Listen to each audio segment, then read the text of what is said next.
Selamat pagi, salam sehat untuk kita semua. Bertemu kembali kita pada pelajaran ekonomi. Hari ini kita akan mempelajari yaitu konsep ilmu ekonomi untuk materi kita yang pertama.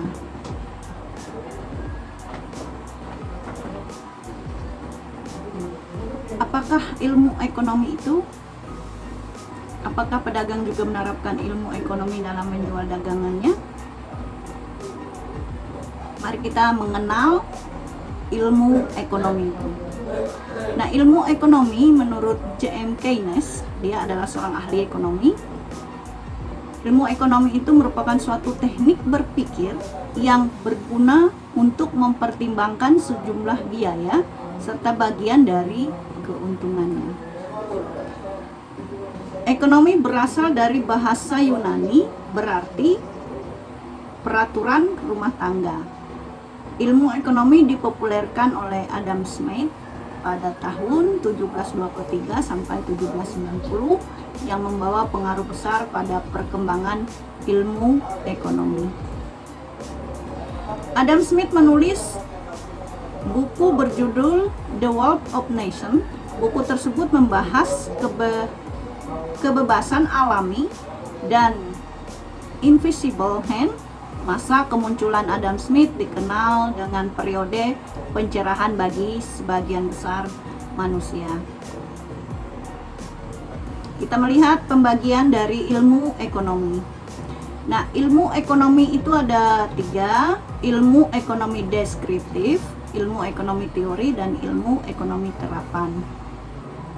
Nah, ilmu ekonomi deskriptif adalah analisis ekonomi yang menggambarkan keadaan ekonomi sebenarnya berdasarkan fakta dalam perekonomian.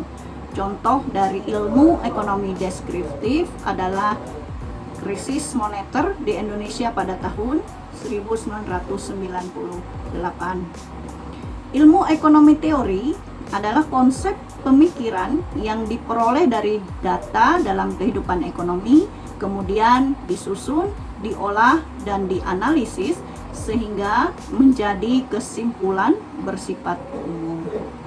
Nah, ilmu ekonomi teori itu ada 2. Yang pertama, ekonomi mikro, artinya mengkaji pilihan dan interaksi individu yang memproduksi dan mengkonsumsi suatu produk dalam satu perusahaan atau industri. Yang kedua, ekonomi makro. Nah, artinya kegiatan perekonomian yang mempelajari mekanisme kerja perekonomian secara keseluruhan. Kemudian ilmu ekonomi terapan adalah penerapan ilmu ekonomi yang menjelaskan cara kerja sistem perekonomian untuk mengatasi masalah ekonomi dalam masyarakat. Sekarang kita melihat inti masalah ekonomi. Nah, inti masalah ekonomi yang pertama adalah kelangkaan. Nah, kelangkaan itu artinya kesenjangan antara kebutuhan dan alat pemuas kebutuhan. Nah, karena kebutuhan manusia itu tidak terbatas, sedangkan alat pemuas kebutuhannya yang terbatas itu yang menyebabkan kelangkaan. Nah, kelangkaan ini yang menimbulkan masalah dalam ekonomi.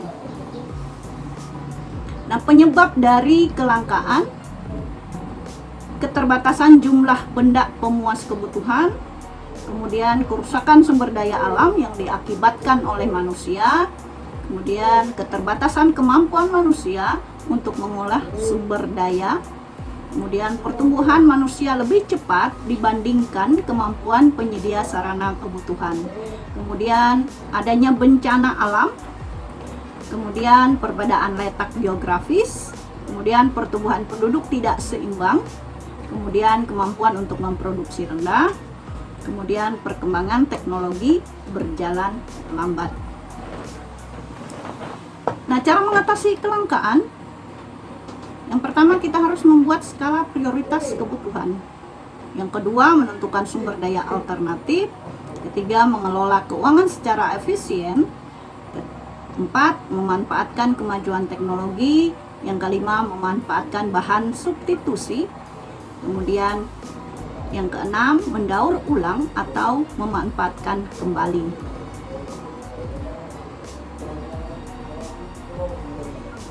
Nah, yang kedua itu adalah kebutuhan. Nah, kebutuhan dan alat pemuas kebutuhan. Kebutuhan adalah segala sesuatu yang diperlukan manusia dalam rangka mempertahankan kelangsungan hidup guna mencapai taraf hidup sejahtera. Nah, jenis-jenis dari kebutuhan.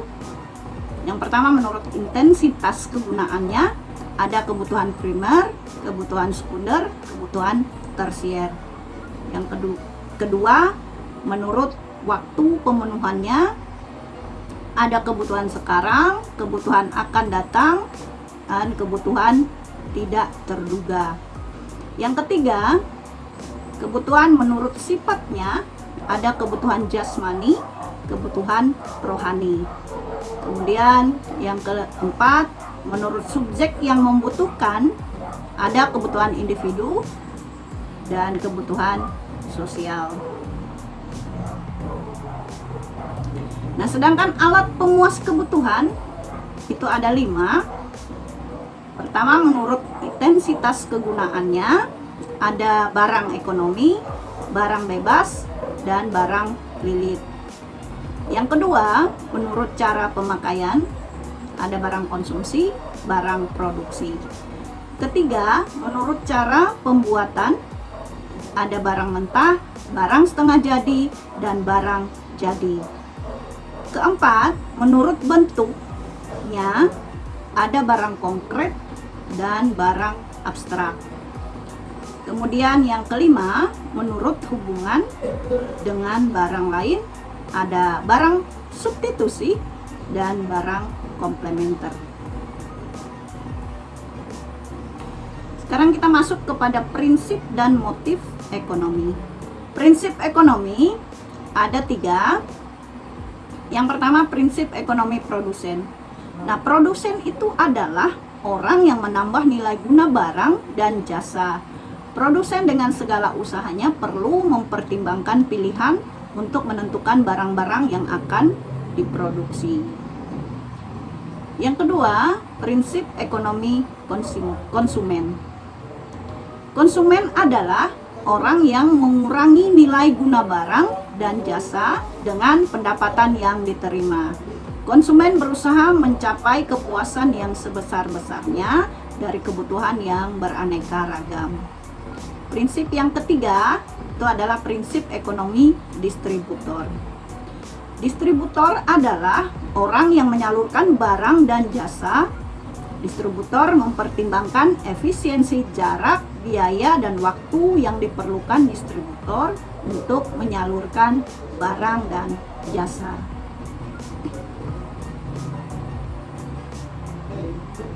Motif dari ekonomi juga ada 3. Yang pertama, motif ekonomi produsen. Nah, motif ekonomi produsen ini adalah mencari kepuasan ekonomi, menunjukkan eksistensi lingkungan, dan memperoleh penghargaan. Yang kedua, motif ekonomi konsumen. Secara umum, motif konsumen antara lain memenuhi kebutuhan, mencari kepuasan optimal, memperoleh pengakuan dari lingkungan, dan meningkatkan status sosial dalam masyarakat. Yang ketiga, motif ekonomi distributor. Motif ekonomi utama seorang distributor adalah mendapatkan keuntungan yang sebesar-besarnya. Selain itu, mempercepat proses distribusi barang dan mendistribusikan barang secara merata. Nah, selanjutnya kita akan mempelajari biaya peluang. Apa itu biaya peluang? Ini adalah pengertian dari biaya peluang. Biaya peluang dalam bahasa Inggris disebut juga opportunity cost, atau bahasa lainnya ialah biaya kesempatan. Biaya peluang ini ialah biaya yang dulu. Biaya peluang ini ialah biaya yang dikeluarkan ketika kamu memilih suatu kegiatan. Biaya peluang muncul dari kegiatan yang tidak kita lakukan. Itu adalah pengertian dari biaya peluang. Nah, biaya peluang itu ada biaya peluang tenaga kerja, artinya nilai kesempatan tenaga kerja dalam memproduksi barang dan atau jasa yang harus dikorbankan karena memilih memproduksi barang dan atau jasa yang lain. Nah, sampai di situ materi yang akan Ibu sampaikan.